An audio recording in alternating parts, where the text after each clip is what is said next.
gonna take you back to the past to talk about when wrestling kicked ass. If Memphis wrestling isn't your thing, I tell you about when Flair worked a string. Saturday night was the main event. He wore his Lawler shirt wherever he went.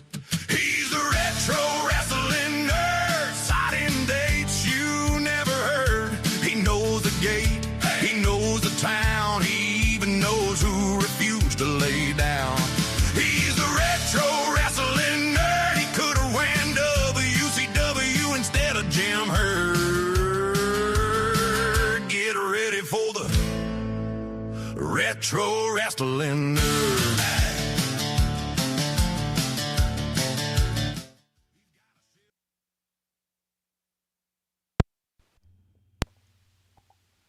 Hey everybody, welcome back to the Retro Wrestling Archive here on YouTube. I'm Gene Jackson. It's been a while since we've done one of these live streams here and gave you a little bit of an update on the channel and talk about some things going on. Hopefully everybody got through the big YouTube outage that happened earlier. I went to get on YouTube a couple hours ago and it was down. I thought I was going to cancel this thing, and then it popped back up and I was like, all right, well, hopefully everybody will check back in and see things are back up and going and jump in here tonight. But I just want to come on and say, appreciate, man, the subscribers list just keeps growing and growing. People are sharing the channel, and there's always a lot of great comments and feedback on all the videos, and it's very much appreciated. It kind of lets me know what direction to go in as far as, what to upload next. And you can't please everybody. I mean, I know some people are jumping up and down requesting certain things, and I haven't been able to upload them yet. Part of that is I've caught a little bit of flack about some of these, some of the WCW shows I uploaded. I'm like here 2 and 3 weeks later, I'm starting to get flagged on them and getting messages, and they're having to be pulled down. A lot of those WWF wrestling challenges and some of those shows that people are asking for, I'm getting a lot of gruff about them from YouTube. So I'm kind of in a holding pattern on those to see if I continue to have trouble with them. I can't keep uploading them. I don't get it. Like some of the shows, you don't get any warnings on. They don't get flagged. You don't get any problems. Some of them just randomly, certain portions of the show gets flagged and you hear about it. And then meanwhile, there's literally channels that are just uploading everything that was on the WWE network straight from like the actual videos from the network or getting loaded up on YouTube channels. I don't know if they're getting any flack about it or not, but the channels hadn't been pulled. I'm dumbfounded at some of the stuff that's on YouTube right now. We got a comment here. Let's check out. There he is. There's my buddy Russ Styles. Hi, my God.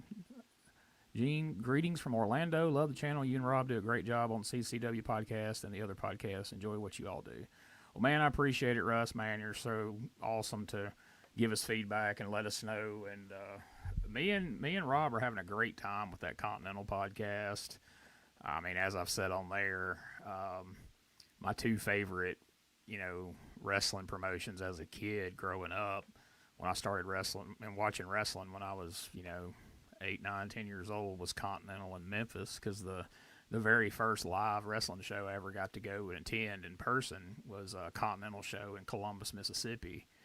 And strangely enough, on that first show that I got to go see, or one of the first shows, I think it may have been the first show, I'm not sure, Hustler Rip Rogers, that I just got to interview last night, that's up here on the channel now, was on that show. It was during that great feud he had with Adrian Street. And so I got to talk to him about that and ask him about that, and that was really cool. And so trying to slip a little more Continental on here. I know for a while there were people getting messages and having their Continental pulled down, and so I stayed away from it for a while. But now that we're doing this podcast and we've started with the very first Continental episode, June of '85, and we're going to make our way through everything that's available. Now, Continental, it's not like the USWA that we do. There's not nearly as much Continental out there as there is the USWA years. Like for instance, we did June 15th full show, June 22nd full show, June 29th full show. Then there's nothing. And now, if you're listening to this, whether it's live or 2 months from now, 6 months from now, whatever it is, if you find some of these missing holes, by all means, if you have them or know where I can get them, let me know. I really would like to get these on the channel and fill in some of these gaps, because we're about to go from our next Continental podcast, episode 4 is about to jump from June 29th all the way to the middle of July, and I think there's only 12 minutes of that episode, and then it goes to like July the 20th. And then we got a pretty good stretch through July and August where we have a lot of the shows there, and then there's a couple more where we only have like 10, 20 minutes of an episode. And then we get to 86. There's episodes missing in 86, and there's a lot of incomplete episodes. But there's a lot of 86, so that's going to be cool. But when we get to 87, 87 Continental is hard to come by. It's real sketchy. When we cover that year, it's probably going to be a couple of compilations that's out there, and just like matches pulled from Pro Wrestling This Week, just wherever we can find bits and pieces of 87. We're going to watch it and we're going to talk about it. But 87 is not going to be a real thorough year. But then when we get to 88, there's a lot of 88. There's even a good bit of 89. More of it has turned up just in the past year or two. And I know that a lot of you know the name Bo James. He's a wrestler, a promoter, a historian of wrestling. And a friend of his, super fan, passed away a year or two ago, and he left him his tape collection. And Bo said that tape collection is going to fill in a lot of the missing stuff, and I feel like it's going to be a lot of 87. Now, I don't know what his intentions are there. I don't know if he's going to be selling DVDs or what's going to happen with that, but we got hopes now that it's going to turn up at some point. So we shall see. But me and Rob are having a great time doing the podcast, and let's check the messages here. Russ says, "What's your favorite year of Continental?" Mine was 87. I liked a lot about 87, but it's like I say, it's mostly all going off of memory from when I was 10 years old, because I haven't been able to see a lot of it, but that's when a lot of those live shows I was getting to go to was in 87. I got to see a Nightmare cage match with the Nightmares against Dirty White Boy and Jerry Stubbs live in Columbus. I got to see a Southern Street fight with Dr. Tom Pritchard, Mr. Olympia and the Dirty White Boy. A lot of that feud was there. With the Nightmare split, they had a lot of singles matches in that feud there in Columbus. One of the more memorable ones for me in 87, and Russ, you may remember this. It was not long after they split up, and they were kind of building, raising the stakes in each one of the matches, and they did a match. They had gotten an argument on TV about who was the better wrestler, and so I think Ken Wayne laid down the challenge of, they'd have a match, and the first one to throw a punch would be disqualified. The other would win. But, of course, the referee would be distracted, and Ken Wayne would sneak a punch in throughout the match, and then finally Danny Davis just loses it, and he just starts just punching, Ken Wayne's head in right in front of the referee, disqualification. Great match concept, great finish, great heat, because, Danny Davis beats the crap out of Ken, but Ken gets the win, he keeps his heat, and they can come back with another match next month. I love that so much that once I got to promote some shows when I had my promotion, Twin States Wrestling, that I ran in North Alabama a few years back. One of the first things I booked on one of the cards was a match with that no punching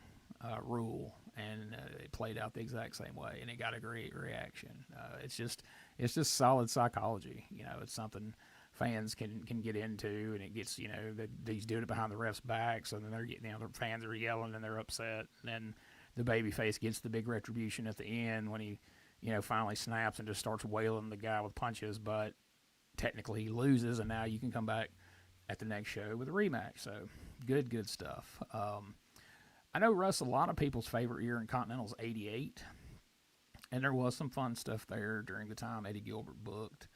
But, that was only, 3-4 month segment of '88.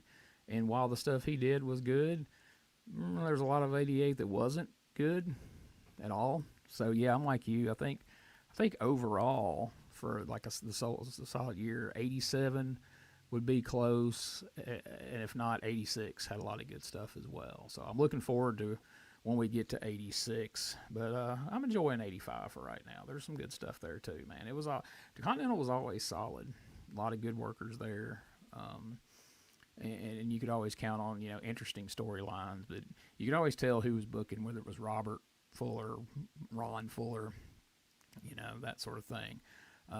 Which did you prefer, Southeastern, CCW, or CWF? CCW. Mostly because I didn't see much Southeastern. I remember catching an episode here or there, but I think I mentioned it on a couple of podcasts in the past, but like my fandom of wrestling, where I really started sitting down every time it was on and just watching it religiously, picks up in '86 on into '87. So it was already Continental by the time I started paying attention. And to me, the CCW stuff's much better than the CWF for the same things I was saying a minute ago. Like the Eddie Gilbert run was great with CWF, but it was only a small window. And there's some rough stuff in '88, and boy, '89. Some of that stuff in '89 is just tough to watch. It really is. Like it got to be some pretty hard times there in '89. So if I have my choice, I'm going, '86, '87, CCW is my favorite. And the further along you get, the more it kind of starts to go downhill, kind of like USWA. By the time you get to late '96 into '87, it is a bit of a chore to get through those years. I don't know if the podcast, we're 91 now. We're going to move to 92. We're going to jump over 93 because we already did it. 94, 95. And there's some good stuff in the first half of 96, so we'll probably do all of 96. But when 97 gets here, everybody's already kind of told me, like, I don't know, man, you may be on your own for that. And I don't know that I could sit and watch 97 USWA on my own because, man, once Larry Burton gets involved, things just go to hell in a handbasket pretty quick.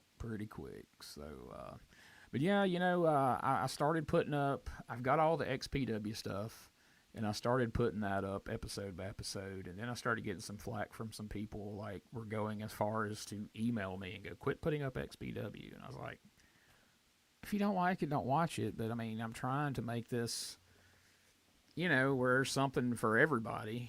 Some people are going to like the Continental, and some people are going to like stuff like XPW, and some people are going to like the old AWA, and it is what it is. But I also had people complaining when I was uploading all that OVW. But by the same token, I had people probably 5 to 1 messaging me going, "Keep it up, get all the OVW you can." So I put up everything that I had. And if there's demand for it later, I may try to get my hands on some of the later stuff after where we cut off. Eddie Prather, hello, Gene. Hey, Eddie, how you doing, buddy? Thank you for joining us.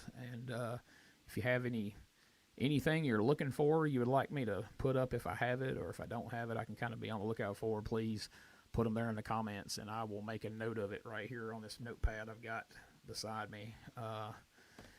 Let's see, let me put that on the screen here. Is 97 USWA for you like 86 WCCW was for me a complete train wreck? Yes, absolutely. I've tried to go back and rewatch it and well, maybe I was too harsh at the time, or maybe it's just where my head was at the time. I just wasn't into it. And I go back and watch it. I'm like, no, man, it's just not good.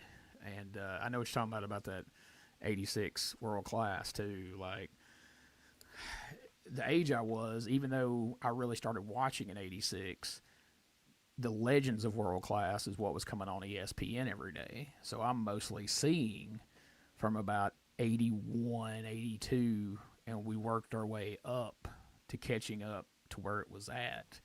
So I wasn't seeing, like in '86 and '87, I wasn't seeing much of the actual '86, '87. I was getting to see the old stuff with the Freebirds and, the Von Erichs and Chris Adams and eventually, Adams and Hernandez and all that great stuff. And so by the time you got caught up in real time, especially by the time you got to '87, woof, I mean, World Class was, well, again, like '97 US Today, it was just tough to watch. And I've tried to go back and watch it in more recent times, and World Class is weird. Like me and Brian Trammell have talked about this on shows in the past. If you're somebody who's really studied wrestling, and especially if you're somebody that was ever involved in wrestling, and you know about like the psychology, the typical psychology, psychology of a match, especially in the South. When you watch some of that World Class, there's no psychology to it. It doesn't follow any of the normal psychology that you're used to. Eddie says you were lucky, Gene. Yeah, I think I did get to come up. So I was born in '77, and really leaned into wrestling around early '86, and latched on from then on. I watched it religiously, and so I think that was a great era to be a wrestling fan. I really do. Now, I had older people than me that grew up watching in the 60s and 70s, and they were watching the 80s stuff. Like, this is crap. This is a bunch of phony bullshit. And I'm like, whatever, man. And then I kind of felt the same way in the 2000s, And so it's all about what you grow up on, I guess. Cousin Lance was a disaster for World Class. Amen. Holy, what were they thinking, man? That was beyond a disaster. There'd been all those deaths that already kind of put a bad taste in everybody's mouth. And then most everybody in the crowd knew that now this family that we've cried for and we've supported all the years are just straight up lying to our face and playing us for fools, trying to tell us this guy's a Von Erich. And I think fans really just took it as a slap in the face, and I don't think they ever recovered from it. I was born in '73. Okay, so we're right there. We're right there close. First match I saw on TV was the Christmas cage match, Jerry and Flair. Oh, wow. That's a good one to come in on. That is Kerry. Yeah, I know what you meant. I had to think for a second because I thought of Lawler, and I was like, no, he's talking about Texas. It's got to be Kerry. I was born in 1972. Any luck on any more Wild West or Southern Championship Wrestling or Deep South? From what I can tell, I've got the majority of that era of Deep South.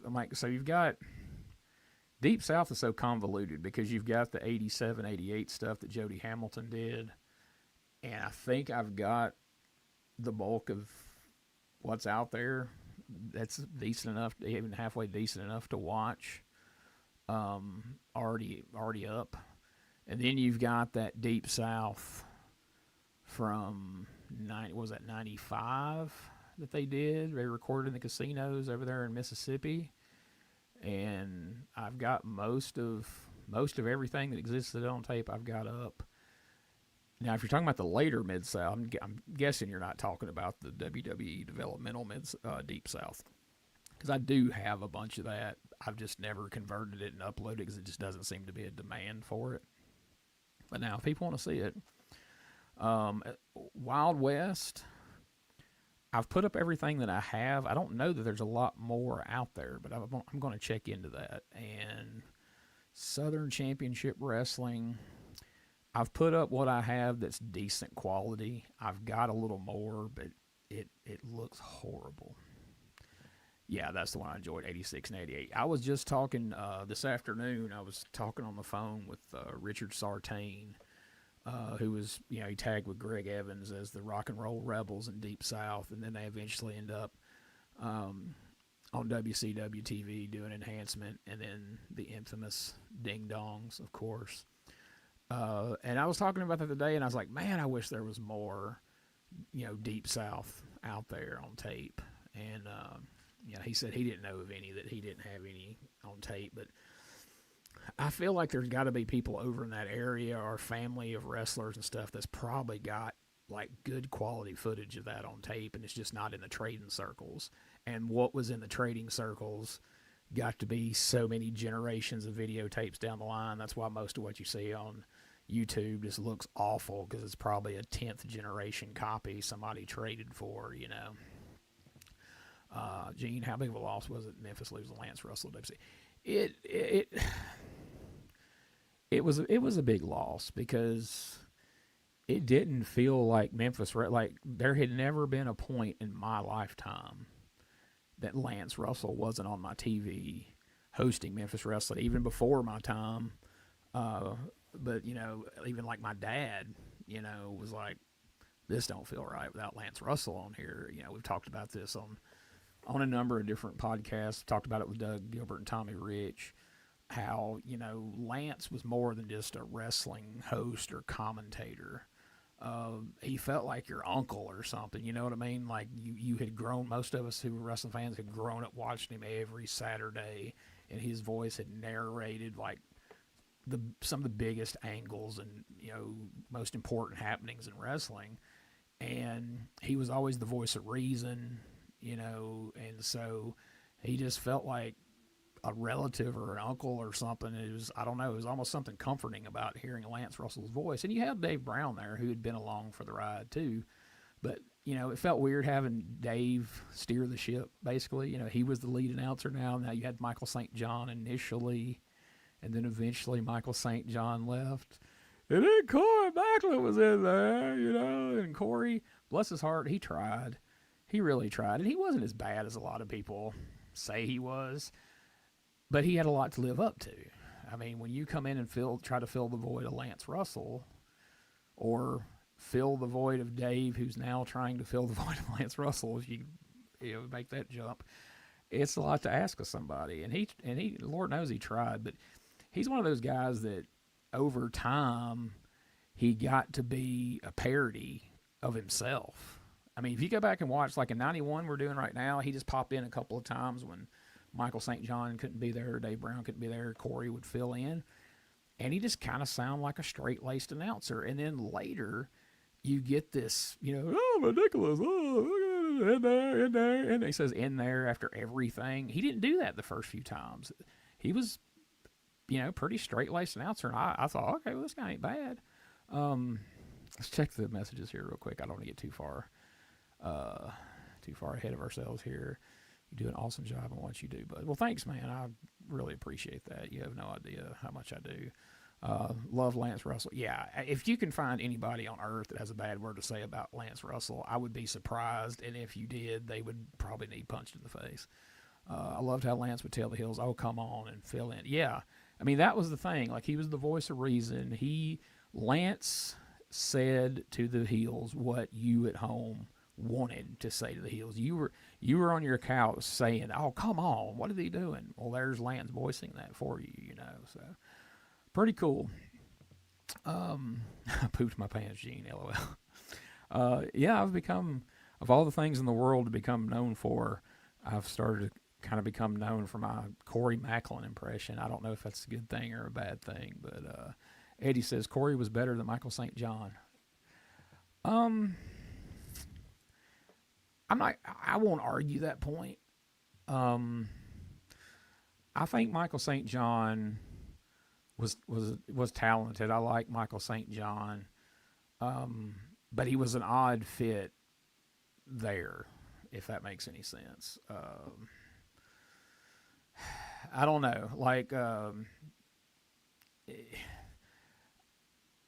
just some of the things he says seems out of place. But I mean, Michael St. John's a super nice guy. Any dealings I've ever had with him, he's great. So I mean, I don't really want to knock him, but yeah, I don't know. I don't remember. I don't know how to respond to that actually. But I get what you're saying. I mean, it's that's your opinion, and Like I said, in the early goings, like in '91 when Corey was stepping in every now and again, I would have said the same things like, "Man, keep that guy."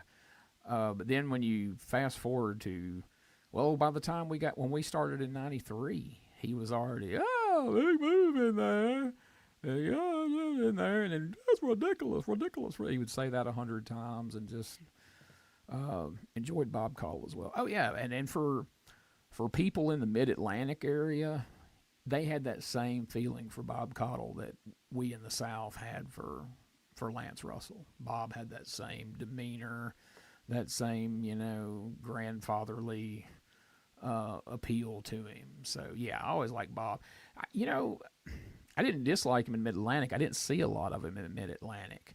But my favorite Bob Cottle is Smoky Mountain, where he's paired up with Dutch Mantel. Those two together was just fabulous. I absolutely love going back watching the shows where they're together. No, I dropped F-bombs at the Hills. I can't imagine Lance ever dropping F-bombs. No, he would probably go, oh, come on now, Eddie, let's not say that. I'm sure he would have had to correct you on that. But hold on, folks. I'm sorry. I've gotta answer a text here.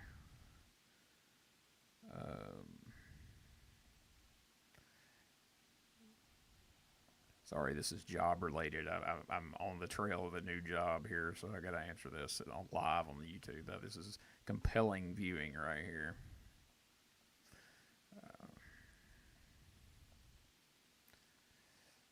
Okay.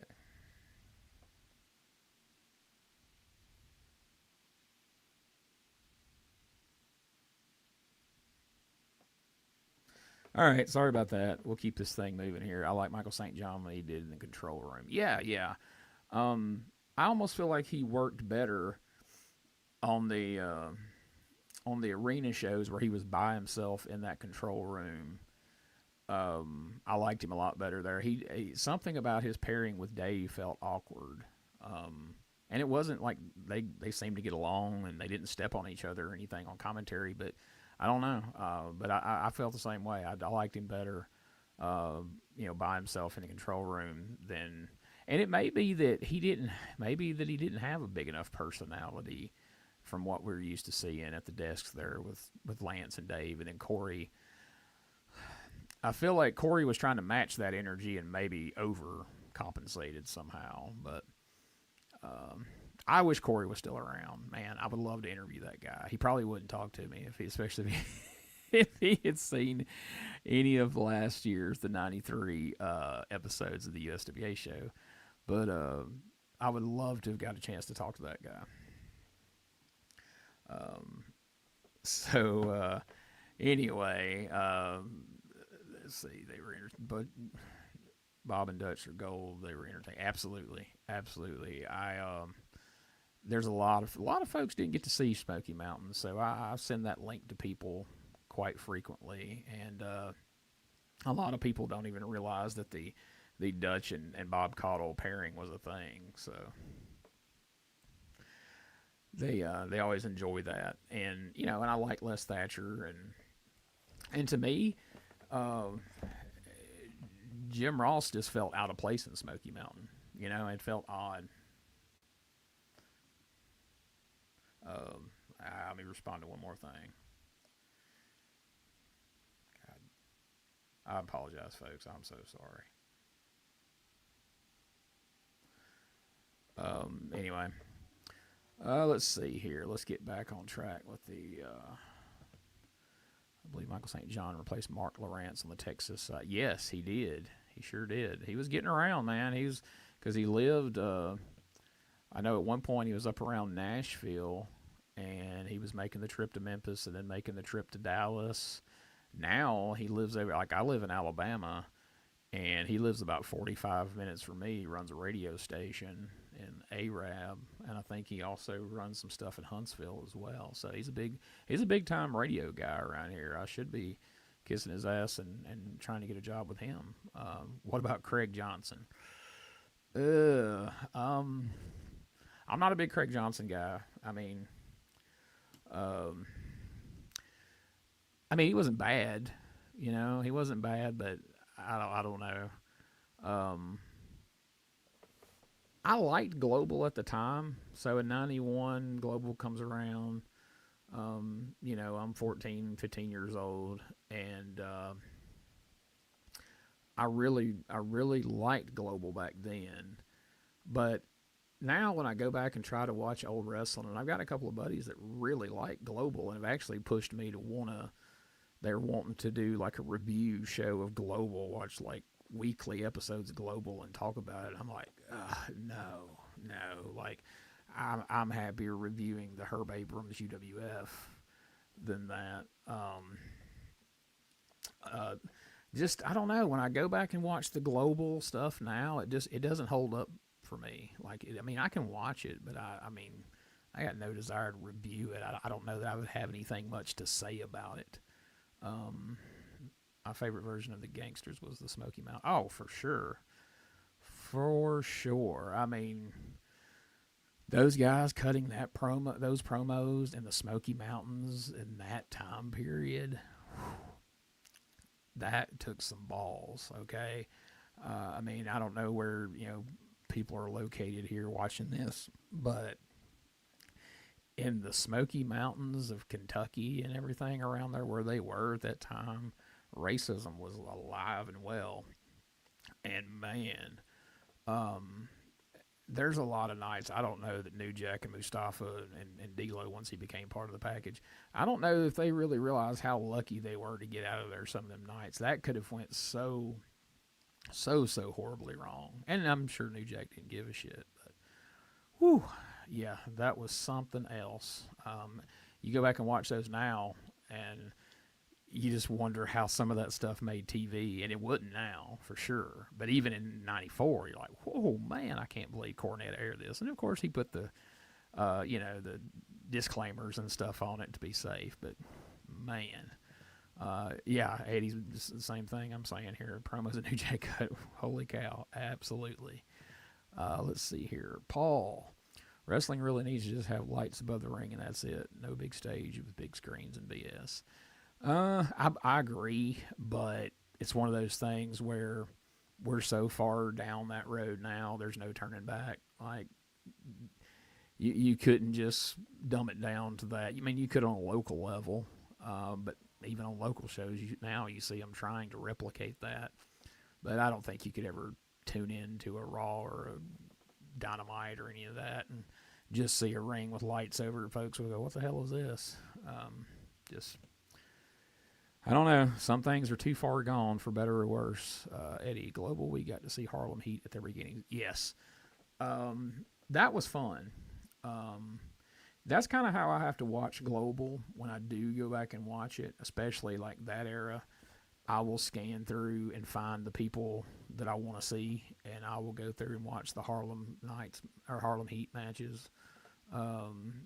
Ebony Experience, as it were, I guess, at the time.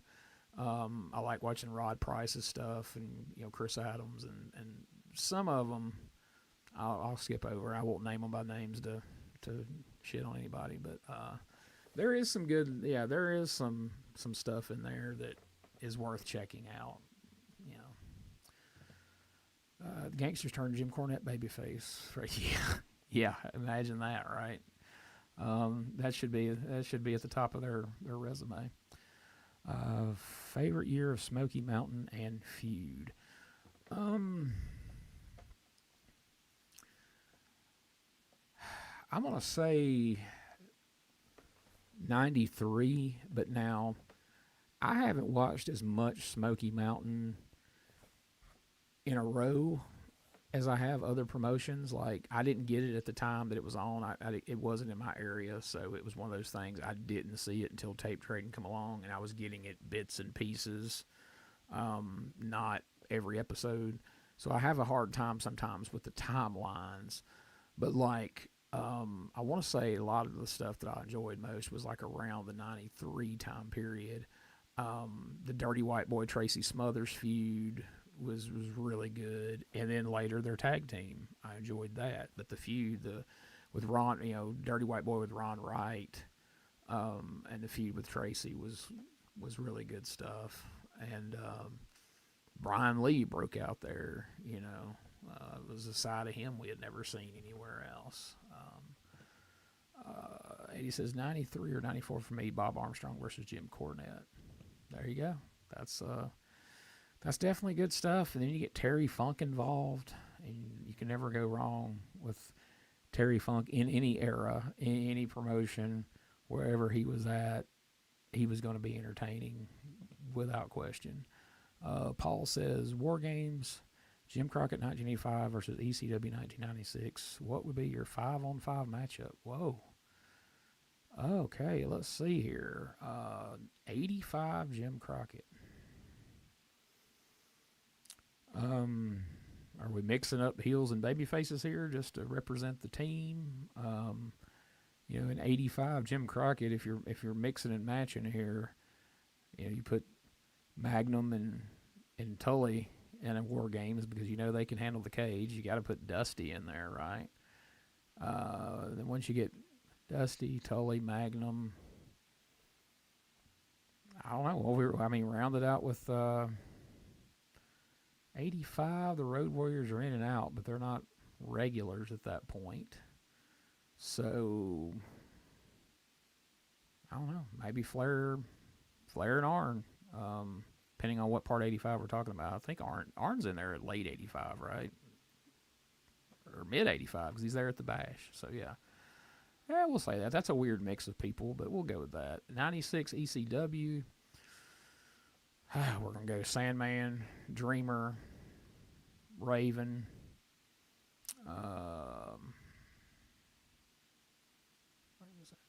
And Raven, Sandman, Dreamer, Sabu, obviously. We got to throw Sabu in there. And number 5, 96, let's go Rob Van Dam. So, I know that's a very weird match, but it's a weird concept. So hopefully that's a reasonable answer.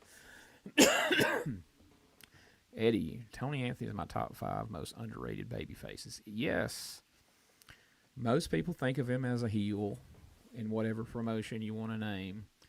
But we're currently, reviewing 91 USWA, and man, he is great as a babyface here, especially the Dirty White Girl alongside him, and they're feuding with Dr. Tom and Miss Texas, and now Eric Embry, and he's a fiery babyface, and it's great. I think he didn't get utilized enough as a babyface, but that time there in Memphis was good, and then by the time he turns babyface in Smoky Mountain, like I alluded to earlier, tagging with Tracy as the Thugs. T is for terrible, H is for hell, U is for ugly, and G is for jail because a thug can't spell. That always tickled me every time Tracy would say that. That's classic Tracy Smothers. I agree. Mine's Heavenly Bodies versus Rock and Roll Express. Yes, you can't go wrong with that feud, whether it's Stan and Tom or even Tom and Gigolo Jimmy. Eddie says Arn, Road Warriors, Magnum T, and Dusty for Crockett, Bam Bam, Sadman, Raven, and the Dudleys for ECW. Well, that is definitely solid picks right there. I definitely cannot pick anything apart with that. That's a good call for sure. So, all right, you guys got any more questions? Anything we can talk about here? Right now, as far as like updates on the channel, I've been putting in like some just matches from some stuff from Japan. You got to be careful with posting Japan stuff. If you post anything from New Japan, that could be trouble. You can get away with All Japan. You definitely can get away with FMW, IWA. All that's pretty much fair game. So I've been posting some of that to change it up a little bit. I may go back and post some more XPW if nobody complains. I've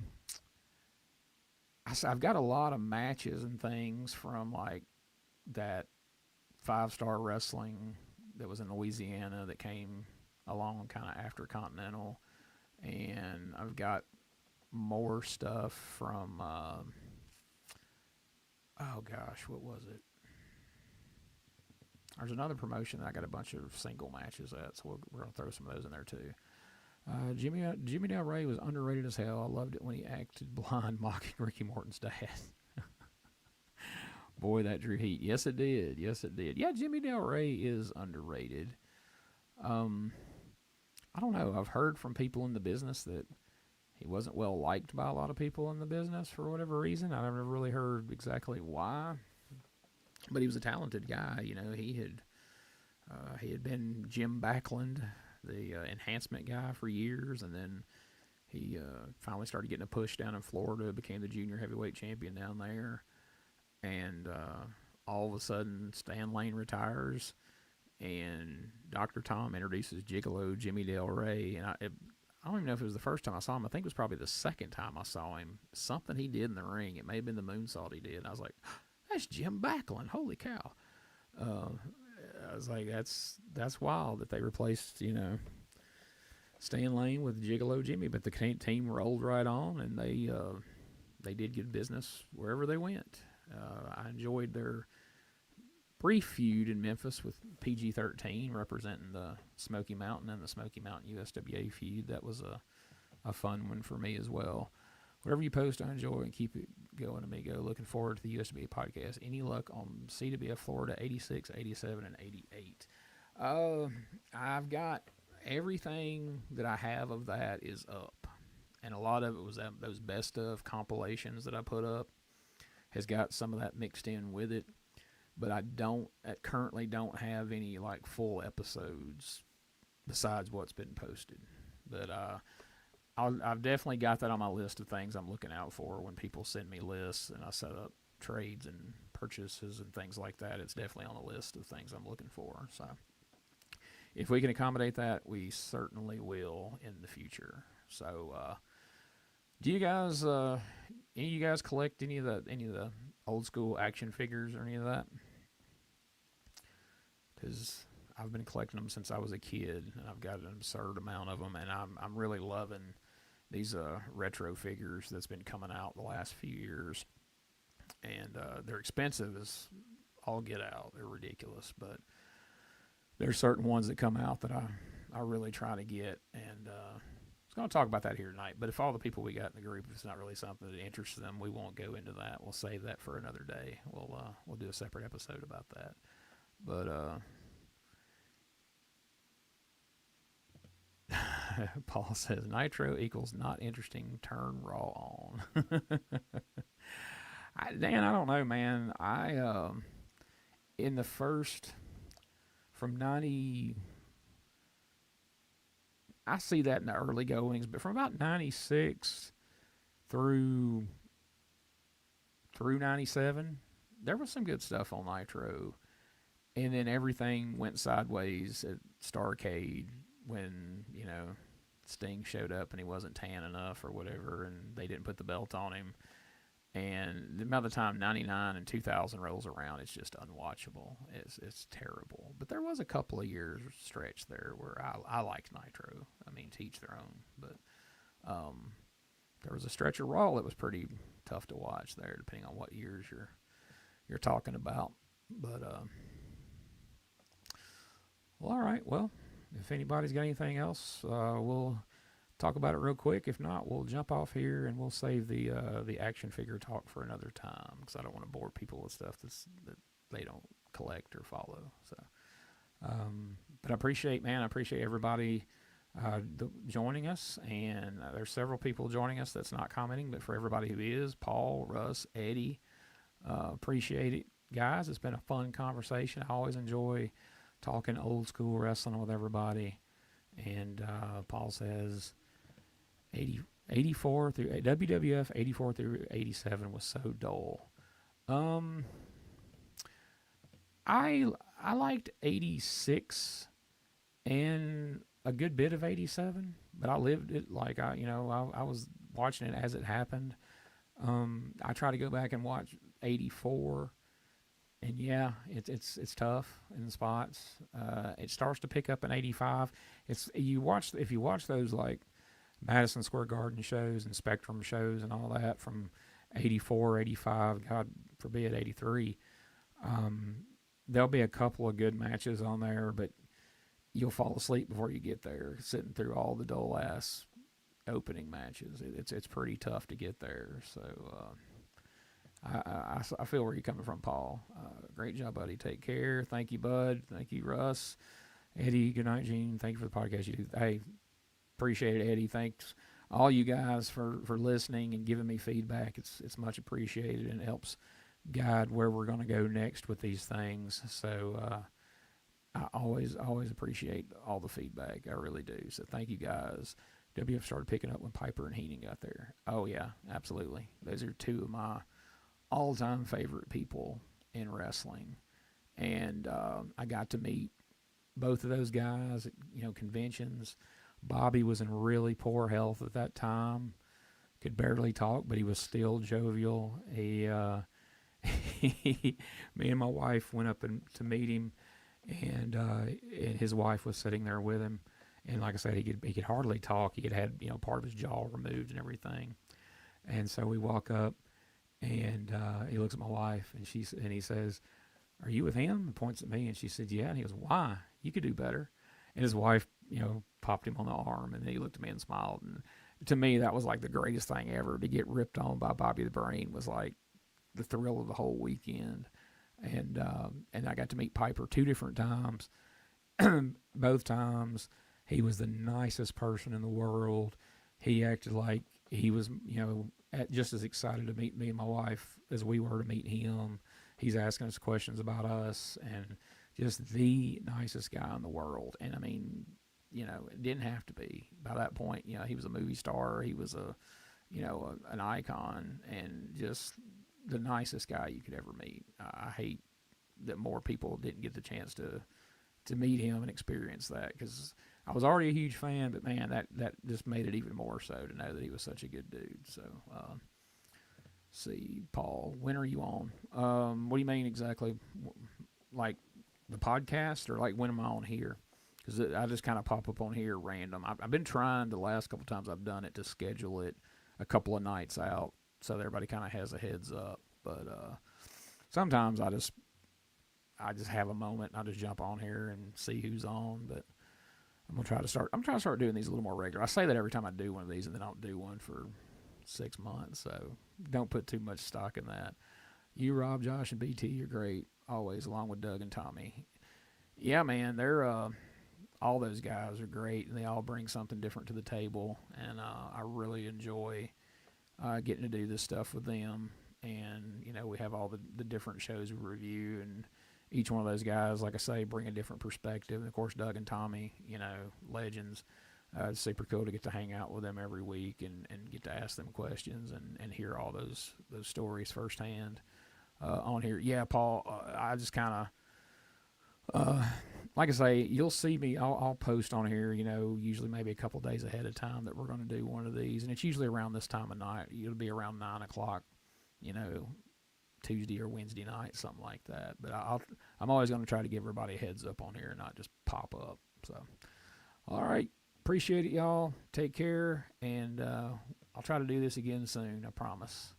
And like I say, if there's things you want to see, just let me know, and I'll do my very best to make it happen, because that's what I'm here for. That's what this channel exists. I can't make money off any of this. I'm not here to make money.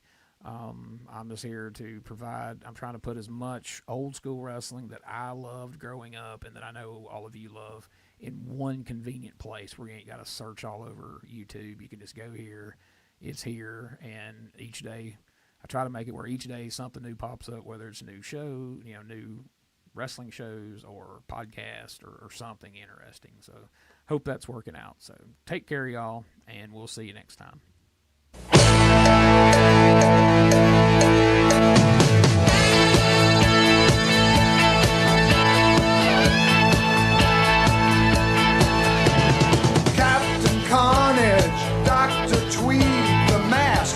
Linda and Adrian Street, the human bomb shelter, Jake the Snake, ask Mad Dog DeCurso if it's real or fake. Golden Greek Taurus, the giant goon Dickoff, El Toro, the Grunt Brothers too. The Wild Samoans got something crazy going. They're gonna be going after you. Wrestling tonight. Everything is bigger than life.